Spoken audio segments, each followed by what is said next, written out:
Banana পেপারের পকোড়া হয়ে গেছে। বাবা পেঁপের সাইজগুলো তো দারুণ হয়েছে গো। আজকে টমেটোর একটু সস করব। স্যুপ তো রেডি হয়ে গেছে। স্যুপটা ফ্যান্টাস্টিক হয়েছে। সকাল সকাল চারিদিকটা এখনো কুয়াশা। কালকে উত্তরে হাওয়া হয়েছিল, ওই জন্য কুয়াশা পড়েছে। গাছের ডালে দুটো ঘুঘু পাখি, সজনে গাছটায় সজনে ডাঁটা ধরে গেছে। এদিকে সূর্য উঠে গেছে, ঝলমল করছে সূর্য। ওই যে কাঠঠোকরা পাখি গাছ বেয়ে উপরের দিকে উঠছে। নমস্কার বন্ধুরা, আশা করি আপনারা সবাই ভালোই আছেন। শুরু করছি আজকের ব্লগ, দেখতে থাকুন। কেন ছোটুকে কোলে করে নিয়ে এসে সুপুরি দিয়েছে, সে আবার ঘুমাচ্ছে। এই দেখো না, উফ এ মামা, ম্যাডাম চলে আসবে পড়াতে। ও পুচু পুচু, উঠে পড়ো উঠে পড়ো উঠে পড়ো উঠে পড়ো। হাই কি আনছি দেখ, পকোড়া পকোড়া। এই যে রক্ত নিয়ে গেলে সকালবেলা, খারাপ খারাপ বলে রক্ত দিলাম। রমজান মাস চলছে, অনেকে রোজা রাখছে, স্কুলে অনেক, সব বলে টিফিনে ছুটি দিয়ে দিন। আমি বলে দিয়েছি যারা গুলো টিফিনে ছুটি মানে রোজা রেখেছে সব ছুটি, সব ছুটি নয়, মানে যারা বলবে আর কি যে আমাদের অসুবিধা হচ্ছে, এই সময়টা ওদেরকে একটু এই করতে হয়। তুই সারাদিনে না খেয়ে থাকাটা কম কষ্টের গো। এক মাস ওই টুকুটুকু বাচ্চা বাচ্চাগুলো সব রোজা রেখেছে, সত্যি তারিফ করতে হয় দেখবে। তবু তো 1:30 পর্যন্ত ক্লাস করে, তাইতেই লাফাচ্ছে, সব করছে, কোনো দুর্বলতা নেই তাদের। কোয়াটার নিবি? কোয়াটার আছে গো? একটাই আছে, ক্রিম হবে। ক্রিম? কোয়াটার একটা হবে। ও কোয়াটার আছে, কোয়াটার একটাই আছে, একটাই নিবি তো? কোয়াটার একটাই আছে, সেখানটা উঠে গেল। এখান থেকে তোমাদেরটা উত্তর বিসর্গ দিয়ে লিখো, হসু বিসর্গ হয়েছে। কোথা থেকে উত্তর হবে? ভালো। এখানে কি আছে? সত্যি বাবা পড়ে ফেলতেছে বাবা। আজকে সকালে ম্যাম পড়াতে আসেনি, আমি বসেছি বুকে নিয়ে। স্কুলের হোমওয়ার্ক কয়েকটা বাকি আছে, করে নিচ্ছি। আমাদের দইকার ওদের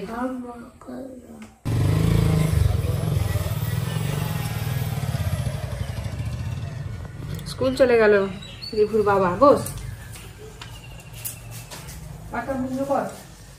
আজকে টিফিনে হচ্ছে পেঁয়াজ আর বেনানা পেপার দিয়ে, বেসন দিয়ে পকোড়া। আজকে কিন্তু আর বেনানা পেপারের চপ বা পকোড়া গোটা গোটা করছি না, পেঁয়াজের সঙ্গে বেসনের সঙ্গে ভালো করে দিয়ে পকোড়া ভাজছি। বেনানা পেপারের পকোড়া হয়ে গেছে, নামিয়ে নিচ্ছি। কাশিতে পড়তেই বুঝতে পারছি কতটা শক্ত হয়েছে, মচমচে হয়েছে। গরম, ভালো মচমচে হয়েছে। Happy birthday to me. আমার হ্যাপি বার্থডে এখন নেই, তোর দিদি ভাইয়ের হ্যাপি বার্থডে আসছে। কবে আসবে? আসবে প্রথমে আমার, তারপর দিদি ভাই। না, আগেই দিদি ভাইয়ের। দিদি ভাই তো বড়, তাহলে দিদি ভাইয়ের তো আগেই হবে। রিভা আজকে কলা পাতায় ভাত খাবে। কলা পাতা করে ডাল নিয়েছে। কালকে খাইনি তো। কালকে খাইনি, ওই জন্য আজকে খাবে। কালকে ইলিশ মাছ ছিল, ওই জন্য খাইনি। আজকে ডিম পড়েছে, ওই জন্য খাচ্ছে, তাই তো? হ্যাঁ, খেল তাড়াতাড়ি খাও, তাড়াতাড়ি খাও।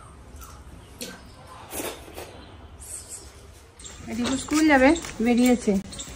চল দিয়ে আসি একটু। শুক্তো করবো আজকে, গরম তো বেশ পড়েই গেছে। শুক্তোর জন্য এখানে সবজি কেটে নিচ্ছি। করলা, রাঙালু, গোল আলু, বেগুন, সজনে ডাঁটা আর হচ্ছে গিয়ে কাঁচকলা, এই দিয়ে শুক্তো হবে আজকে। আর ইলিশ মাছের কাঁটা আছে, কাঁটা দিয়ে।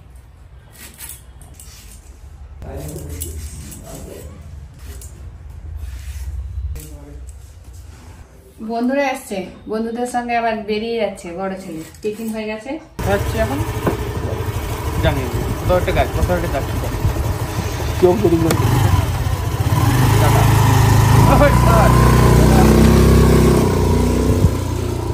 বড় ছেলে খেয়ে চলে গেল বন্ধুদের সঙ্গে। আমি একটু টিফিন করতে বসেছি। পেঁয়াজ দিয়ে বেনানা পেপারের পকোড়া, সঙ্গে একটু লঙ্কা গুঁড়ো হালকা করে দিয়েছি।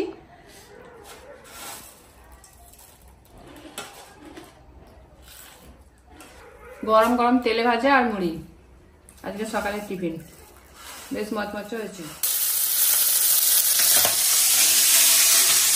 ইলিশ মাছের তেল আর কাঁটাগুলোকে ভেজে নিচ্ছি। হলুদ গুঁড়ো দিয়ে দেবো, লবণ আগেই মাখানো আছে। ইলিশ মাছের তেল কাঁটাগুলো ভাজা হয়ে গেছে।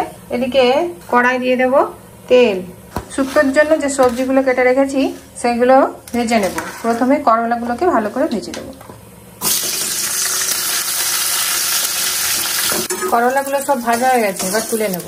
করলাগুলো সব তুলে নিয়েছি। ওই তেলের মধ্যে ভেজে নেব আলু, রাঙালু, কাঁচকলা। সবজিগুলো অনেকটাই ভাজা হয়ে গেছে। এর মধ্যে দিয়ে দেবো বেগুন, দিয়ে দেবো লবণ, হলুদ গুঁড়ো। সবজিটা অনেকটাই ভাজা হয়ে এসছে। এবার দিয়ে দেবো ডাঁটা। একদম তেলের উপর ছেঁকে ভাজবো না ডাঁটাগুলো, অল্প একটু ভেজে নেব। কড়াই দিয়ে দেবো আর একটু তেল, কড়াই দিয়ে দেবো জল, ঢাকা চাপা দিয়ে সবজিগুলো সেদ্ধ করে নেব। আজকে টমেটোর একটু সস করব। টমেটো সসের জন্য 500 মতো টমেটো নিয়ে নিয়েছি। এখন বাজারে প্রচুর টমেটো পাওয়া যাচ্ছে, পাকা পাকা লাল লাল টমেটো। লাল লাল টমেটোর সস খুব ভালো হয়, কালারটা খুব ভালো আসে। প্রায় প্রত্যেক বছরই এই সময়টায় আমি অল্প একটু বাড়িতে সস বানিয়ে রাখি। সসগুলো বানানোর জন্য টমেটোগুলোকে আগে ভালো করে পরিষ্কার করে ধুয়ে নেব। পরিষ্কার করে ধুয়ে নিয়েছি। এবার এই মোটাগুলো ছাড়িয়ে নেব। কড়াই বসিয়ে নিয়েছি, কড়াই দিয়ে দেবো জল। এই জলের মধ্যে টমেটোগুলোকে সেদ্ধ করে নেব। সবজিগুলো সেদ্ধ হয়ে গেছে। এই সময় দিয়ে দেবো করলা ভাজা, ইলিশ মাছের কাঁটা। সেদ্ধ হয়ে গেছে, এবার নামিয়ে দেবো।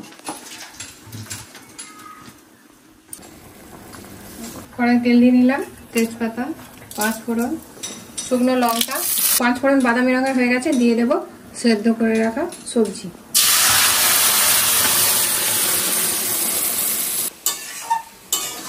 ওপর থেকে দিয়ে দেবো সরিষা বাটা, অল্প একটু চিনি। শুক্তো রেডি হয়ে গেছে, এবার নামিয়ে নেব। এদিকে টমেটোগুলো সেদ্ধ হয়ে গেছে, গ্যাস বন্ধ করে দেবো। টমেটোগুলো ছেঁকে নেব। টমেটোর সঙ্গে 1 গাঁট আদা আর 5টা রসুন আর এই শুকনো লঙ্কা দুটো একসঙ্গে ভাপিয়ে নিয়েছি। ঠান্ডা হলে কষাগুলো ছাড়িয়ে নেব। 15 মিনিট পর ফিরে এলাম, অনেকটাই ঠান্ডা হয়ে গেছে। এবার কষাগুলো ছাড়িয়ে নেব। কষাগুলো ছাড়িয়ে নিলে কিন্তু পেস্টটা খুব সুন্দর হবে।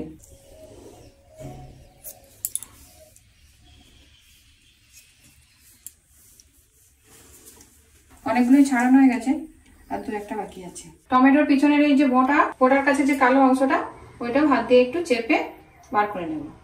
আমার গেল এটা, আমার খারাপ হয়ে গেছে।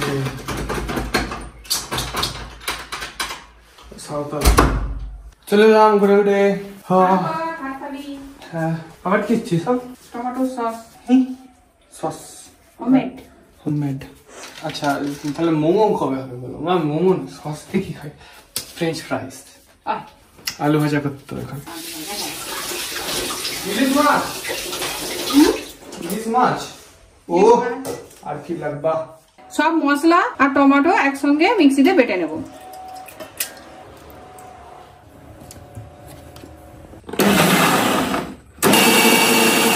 টমেটোটা পেস্ট হয়ে গেছে, এবার তুলে নেব। মিহি করে বাটা হয়ে গেছে, এবার ছেঁকে নেব। এই যে বড় স্টিলের চুবড়ি আছে, ছাঁকনির মতো এতে করে ছেঁকে নিচ্ছি। টমেটোর পেস্টটা করে নেওয়ার পর ছাঁকনির সাহায্যে অবশ্যই ছেঁকে নিতে হবে, তা না হলে টমেটোর যে বীজগুলো থাকে সেই বীজগুলো রয়ে যাবে আর সসটা অতটা ভালো হবে না। টমেটোর পেস্টটা খুব সুন্দর করে ছেঁকে নেওয়া হয়ে গেছে। এবার এর মধ্যে দিয়ে দেবো লবণ, চিনি আর ভিনিগার। সব কিছুকে একসঙ্গে ভালো করে মিশিয়ে নেব। টমেটোর পেস্টটাকে ততক্ষণ ফোটাবো যতক্ষণ পর্যন্ত না টমেটো কেচাপের মতো থিকনেস আসে। টমেটোর পেস্টটা অনেকটাই গাঢ় হয়ে এসছে, ঘন হয়ে এসছে। কালারটাও একদম টকটকে লাল হয়েছে। এটা কিন্তু ন্যাচারাল কালার। টমেটোগুলো লাল টকটকে যত হবে, টমেটোর সসও ততটা সুন্দর টকটকে লাল হবে। টমেটোর সসটাকে অনেকদিন ভালো রাখার জন্য দিয়েছি ভিনিগার। ভিনিগার সসটাকে অনেকদিন ভালো রাখবে। আজকে আমি 500 গ্রাম মতো টমেটো নিয়েছি, প্রায় 1 কাপ মতো চিনি নিয়েছি, 1 চামচকে একটু বেশি লবণ নিয়েছি, আর আদা নিয়েছি 1 গাঁট, রসুন নিয়েছি 4-5টা, লঙ্কা নিয়েছি 2টো শুকনো লঙ্কা। টমেটো কেচাপ একদম রেডি, টমেটো সস। এবার গ্যাস বন্ধ করব। গ্যাস বন্ধ করার পরেও হাতাটা একটু চালিয়ে নেব, নাহলে নিচে ধরে যাবে। একদম দোকানের মতোই সস রেডি হয়ে গেছে।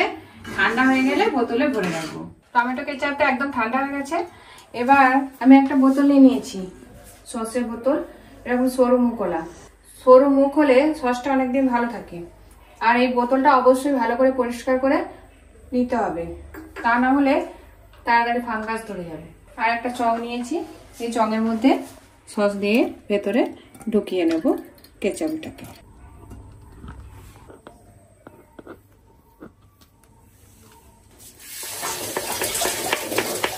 তো 500 গ্রাম টমেটো নিয়ে আমি প্রায় 250 গ্রাম মতো টমেটো কেচাপ তৈরি করে ফেললাম।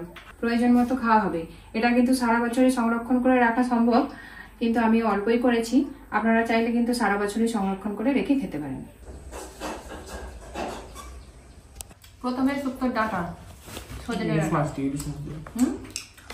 ইলিশ মাছের কাটা দিয়ে প্রথমে একটা ডাঁটা খেয়ে নিলাম, কিন্তু ডাঁটা যদি চেবাতে থাকি তাহলে আর কিছু খাবারই খেতে পারবো না, পেট ভর্তি হয়ে যাবে ডাঁটা চিবি চিবি। তাই ডাঁটাগুলো শেষে খাবো, আগে শুক্তো দিয়ে ভাত খাবো। তুই আগে কাটাকুটি খাসনি, আগে ভাত দিয়ে খা। শুক্তোটা খুব সুন্দর লাগছে। ইলিশ মাছের কাঁটা, তেল, ইলিশ মাছ যাতেই দেওয়া হোক না কেন, যেভাবেই রান্না করা হোক না কেন, খেতে খুবই সুন্দর লাগে। শুক্তোটাও আজকে খুব ভালো লাগছে। আরে এটা একটু কেচাপ করেছি, টমেটো কেচাপ একটু বেশি আছে, বোতলে ভরে একটু বেশি ছিল। টমেটো সস যেমন গাঢ় হয় সেই রকম, দেখছিস? বোতল থেকে যেমন গড়িয়ে আসতে গেলে অনেকটা সময় লাগে, ভালো কোম্পানির সস গুলো এটাও সেরকম। এখন কিছু আছে নাকি? না, এটা শেষ। আর কেন আবার নিচে এসে দাঁড়ানো? দাম কম হলে নিয়ে আসে। হ্যাঁ, ইলিশ মাছ আজকে রান্না হয়েছে, আলু ভাজা, ডাল, শুক্তো, ইলিশ মাছের ঝাল আর ইলিশ মাছের ডিমের টক। এটা ডিমের টকটা কালকের ছিল, আর বাকি সবগুলো আজকেই হলো। দিদিটা স্কুলে ছুটি হয়ে গেছে, আর হচ্ছে আজকে ওখানেই কবিতা স্যার আসবে। একেবারে রিভিকে কবিতা শিখিয়ে তারপরে রিভিকে বাড়ি নিয়ে আসবো। এখন দিদিদের স্কুলেই যাচ্ছি। এসেই চকলেট পেয়ে গেছে, খেতে শুরু করে দিয়েছে। সূর্য ডুবতে চলেছে। আমি একটু বালতিতে করে জল ভরে নিলাম, ওখানে নোটে দানাগুলো ফেলেছি, জল দেবো।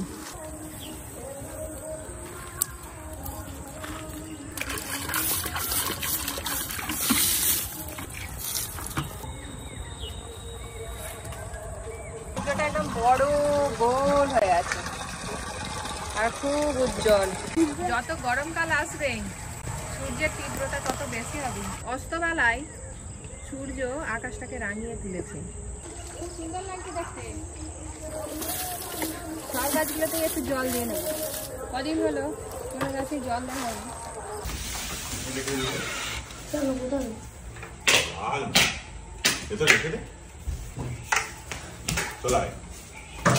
আবার চলায়, হ্যাঁ আবার রেখে দে। গুড বয়, রেখে দাও রেখে দাও। আমি একটু ওইদিকে যাই, বাগানে যাবো বাগান। বাবা পেঁপের সাইজগুলো তো দারুণ হয়েছে গো, একদম গোল গোল। হ্যাঁ পাড়েও খাওয়া যাবে। এই ইটগুলো জমিতে নামিয়ে দিলে হয়, বুঝলে? এইটা দিয়ে গাড়ি ঢুকানো যাবে না। এইটুকুটা বাগানকে যদি নষ্ট করে দেওয়া যায় তাহলে এইটা দিয়ে নামিয়ে দিলে হয়ে যাবে। এই টুকুটা মনে হচ্ছে তোমার এদিকে, এইগুলো তো সরাতে হবে। জমির জল কিন্তু উপরে দীর্ঘদিন লাগবে। ধনে পাতাকে এরকম করে ফেলছো কি? ধনে ফলাবে নাকি? হয়তো করতে পারি, যেগুলো খেয়ে খেয়ে রয়ে যায়, পাতা খেয়ে খেয়ে যা রয়ে গেল, এই পাতাগুলো তো আর স্বাদ হবে না নাকি? সব স্বাদ হবে, কিন্তু সেই পাতাগুলো তুলে মানে গাছগুলো ফুল গাছগুলো এক্ষুনি শুকিয়ে গেল। বাবা যা রোদ এইদিকে। এসেই কাজে বসে পড়েছে, চা নিয়ে এসছে।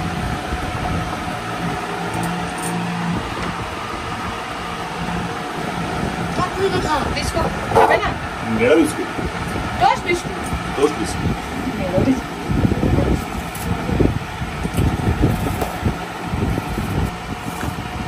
জিভ পড়ে গেল, জিভ পড়ে গেল। আজকে হয়েছে ইলিশ মাছের কাঁটা দিয়ে শুক্তো। শুক্তোটা কিন্তু বেশ দারুণ হয়েছে। খেয়েছো তুমি? শুধুই খেয়ে নিচ্ছি। পেঁয়াজি না, ওটা হচ্ছে যে বেনানা পেপার আর পেঁয়াজ দিয়ে পকোড়া করেছিলাম সকালে, আর ছিল সেটাই একটু করে ভাতে দিয়েছি। বাহ, তো শুক্তো দিয়ে ভাত খাওয়া যাবে। আর ইলিশ মাছ আর আলু ভাতে, এই খাবারগুলোই সন্ধ্যাবেলার পক্ষে উপযুক্ত, রাতের পক্ষে সহজ পাচ্ছ। শুক্তোটা ফ্যান্টাস্টিক হয়েছে।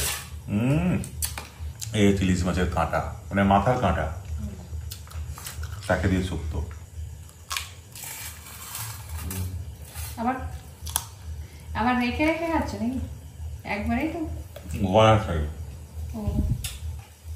ওই দেখ ফ্রেঞ্চ ফ্রাই, দেখ 4-5 টাকাটা ফ্রেঞ্চ ফ্রাই। সে রাগ করে ডাল খাবে না। এবার কি রাগ হয়েছে রে বাবা, ছোট ফ্রেঞ্চ ফ্রাই দিয়েই ভাত খেয়ে নেবে। দেখো না কত 4-5 টাকা ফ্রেঞ্চ ফ্রাই। শোনো বাবা, কোথায় বলেনি যে রাগ করে। ডেলি ইলিশ মাছ খাওয়া যাচ্ছে, প্রায় প্রত্যেকদিন ইলিশ মাছ হচ্ছে এখন। আজকে একটা দুধ খাবো, দুধ দিয়ে ভাত খাবো ইচ্ছা হচ্ছে। কেন খেয়ে আর তুই শুকনো ভাত খাচ্ছিস কেন? রাগে শুকনো ভাত খাচ্ছে। আলুও পড়ে আছে, অন্য কিছু ভাত পড়ে দেয়। ডিমের পচে পড়ে আছে। ডিমের পচে পড়ে আছে। তার মা এখন ওকে বড় থালা দেয়নি, বড় থালাই খাবে না, কাশিতে ভাত খাবে। ভাত খায় কি বায়না বলো দেখি। রাগ করে সব শুকনো, তার ডিম আলু টালু ডাল দাদা দিয়ে দিল, শুকনো খেয়ে উঠিয়ে যাবে, সব পড়ে দেবে, উঠে যাবে। রাতে আলুটা খাচ্ছে, সব খেয়ে নেবে। শুকনো ভাত, শুকনো আলু, হাসি বেরিয়েছে দেখি, আর শুকনো ডিমের পোচ। দুধ খেয়ে নিবি, ভাত ফাত সব পড়ে আছে। আর রিবুর আগে শেষ। দেখ, রিবুর মতো কারো পাতা নেই। দেখ দেখ, শুকনো ভাত তার আগে খাওয়া হয়ে গেছে। সে ফার্স্ট, রিবু আজকে ফার্স্ট, সব ফিনিশ করে দিয়েছে। রিবুই গুড বয়। অনেকদিন পর দুধ দিয়ে ভাত খাচ্ছি, তার সঙ্গে আলু ভাতে মেখে। আমার কিন্তু দারুণ লাগে। একটু নুন, দুধ, ভাত আর আলু। দুধটা বেশি হয়ে গেছে, এত দিলে ভালো লাগবে না আমার। আলু তো গলে যাচ্ছে। বহুদিন পর খাচ্ছি দুধ দিয়ে ভাতটা। যাই হোক বন্ধুরা, আজকের মতো ব্লগটা এখানেই শেষ করছি। দেখা হবে পরের ব্লগে। সবাই ভালো থাকবেন। শুভরাত্রি, নমস্কার।